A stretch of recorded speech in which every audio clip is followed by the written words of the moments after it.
Imagine कीजिए कि आप प्लेन से ट्रैवल कर रहे हो और प्लेन 15,000 फीट की हाइट में फ्लाई कर रही है और ऑक्सीजन भी कम है और प्लेन में आपको ऑक्सीजन सप्लाई की जाती है जो सिर्फ 15 मिनट के लिए आपको ऑक्सीजन सप्लाई कर पाएगी। तो उस 15 मिनट के बाद आपका क्या होगा? क्या ऑक्सीजन सिर्फ 15 मिनट के लिए ही दी जाती है? अगर ऐसा है तो प्लेन में बैठे हुए लोगों का क्या होगा? वेलकम टू ग्रेट ज्ञान फैक्ट्स। हर साल मिलियंस ऑफ पीपल प्लेन से ट्रैवल करते हैं और यूएस की एयरलाइंस अकेले ही 8,053 मिलियन पैसेंजर्स को सर्विस प्रोवाइड करती है। उसके बावजूद भी कई लोग ऐसे हैं जिन्हें एयरप्लेन्स के बारे में कुछ बातें पता नहीं होती। तो चलिए आज की इस वीडियो में हम कुछ एयरप्लेन्स के बारे में ऐसे फैक्ट्स के बारे में बताएंगे जो आप कभी नहीं जानते थे। तो चलिए बिना किसी देरी के आज की वीडियो को हम स्टार्ट करते हैं। नंबर 6, पायलट एंड को पायलट ईट डिफरेंट मील्स। दोस्तों क्या आपको पता है पायलट और को पायलट अलग अलग खाना खाते हैं? लेकिन ऐसा क्यों?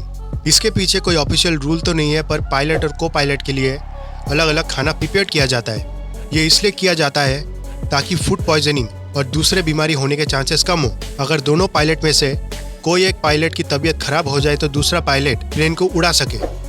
नंबर 5, प्लेन के ऊपर रेगुलरली बिजली पड़ती रहती है और एक एस्टिमेट से पता चलता है कि बिजली एयरक्राफ्ट के ऊपर 3,000 फ्लाइट्स आवर के बाद पड़ती है और 1967 के बाद एक भी प्लेन क्रैश नहीं हुआ बिजली गिरने की वजह से। Number 4, structure of plains. दोस्तों प्लेन्स इस दुनिया की सबसे बड़ी और काफ़ी हैवी मशीनरीज में से एक है और आप इसका साइज देखकर इसका अंदाज़ा लगा सकते हैं कि इसे बनाने के लिए काफ़ी टाइम और हैवी मटेरियल्स का यूज़ होता है। लेकिन एक प्लेन को बनाने के लिए कितने पार्ट्स का यूज़ होता है? देखिए, एक प्लेन को बनाने के लिए हज़ारों नहीं बल्कि लाखों पार्ट्स का इस्तेमाल होता है। साइंटिस्ट बताते हैं कि एक प्लेन को बनाने के लिए 60 लाख पार्ट्स का इस्तेमाल होता है जिन्हें अलग अलग बनाकर बाद में जोड़ा जाता है और प्लेन बनकर रेडी हो जाता है जो कई सालों तक लोगों को हवाई सफ़र करवाता है। Number 3, oxygen supply. दोस्तों अगर आपने प्लेन से ट्रैवल किया है तो आपको पता होगा कि इमरजेंसी कंडीशन के लिए प्लेन में आपको ऑक्सीजन मास्क दिया जाता है। लेकिन क्या आपको पता है ऑक्सीजन सिर्फ आपको 15 मिनट के लिए दिया जाता है? लेकिन ऐसा क्यों किया जाता है? तो ऑक्सीजन ख़त्म होने के बाद लोगों का क्या होता है? क्या प्लेन में सारे लोगों की? जी नहीं, ऐसा कुछ नहीं होता।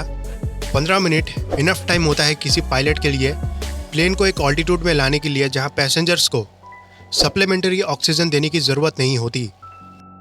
Number 2, weird peoples. मुझे पेट्स बहुत पसंद है पर फिर भी मैं उन्हें कभी भी अपने साथ फ्लाइट में नहीं ले जाऊंगा। कुछ एयरलाइंस कुछ जानवर को ले जाने की परमिशन देती है जैसे कि सर्विस पेट्स जैसे डॉग्स, पर कुछ लोग इस बात का फ़ायदा उठाते हैं और नॉन सर्विस पेट्स को फ्लाइट में ले जाते हैं जैसे मोर, पिग्स और बहुत सारे नॉन सर्विस पेट्स और भी बहुत सारे जानवर जो नॉन सर्विस पेट्स के लिस्ट में आते हैं। एक आदमी ने 2012 में एक जंगली इजिप्शियन कोबरा पकड़ा और उस बेवकूफ़ ने उसे अपने रेप्टाइल शॉप में ले जाने के लिए अपने साथ अपने सामान में डालकर प्लेन में बैठ गया और जब प्लेन ने उड़ान भरी तो वो कोबरा बाहर आ गया और उसकी बत्ती गुल हो गई और कोबरा ने उसे काट लिया और प्लेन में हलचल मच गई और प्लेन की इमरजेंसी लैंडिंग करवानी पड़ी पर फिर भी वो आदमी जिंदा बच गया। Number 1, why are plane wings positioned differently. ज़रा इन दो इमेज को देखिए, कोई डिफरेंस नोटिस किया? एक प्लेन की विंग्स बेंड होकर अपवर्ड डायरेक्शन की तरफ है और दूसरे प्लेन की विंग्स डाउनवर्ड डायरेक्शन में। सो ऐसा क्यों है और विंग्स को ऐसा बनाने के पीछे का कारण क्या है? देखिए, ये दोनों विंग्स के अलग अलग पर्पज़ है। हाई विंग्स कॉन्फ़िगरेशन अच्छी विजिबिलिटी देता है और काफ़ी आसानी से रफ सरफेस में प्लेन को लैंड करवा सकता है और ये विंग्स कार्गो एयरक्राफ्ट्स में इस्तेमाल होते हैं। और लो विंग्स कॉन्फ़िगरेशन के बारे में तो हम सबको पता है, ये पैसेंजर प्लेन्स में इस्तेमाल होते हैं क्योंकि यह टर्न के समय में काफ़ी अच्छी स्टेबिलिटी प्रोवाइड करता है।